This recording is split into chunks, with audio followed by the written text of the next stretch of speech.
大家好，我係大圍金輝鐘錶行阿 wing。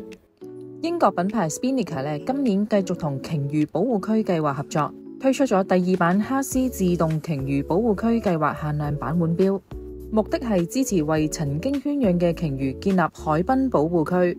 今次呢個 project 就出咗2款，左邊係虎鯨版，全球限量350隻；右邊嘅藍色係白鯨版，全球限量450隻。香港只係返到好少嘅數量。而家介紹呢隻係藍圈藍面嘅白鯨版，錶面有2條白鯨，而秒針都係以鯨魚嘅尾部作為設計靈感，直徑係43mm。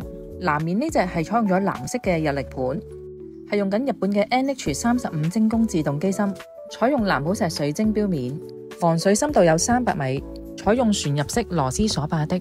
另外一款就係右手邊嘅黑面，錶面就有2條虎鯨，呢款係限量350隻。日曆盤就襯翻個外圈，都係採用咗黑色嘅設計，而呢個螺絲鎖把的就採用咗玫瑰金色。黑面反轉背面就會見到一條透視嘅虎鯨，而藍面反轉背面就會見到一條透視嘅白鯨。而呢款另外一個賣點就係佢嘅雙色夜光面，都係用咗瑞士級數嘅 Superlumilova 雙色夜光。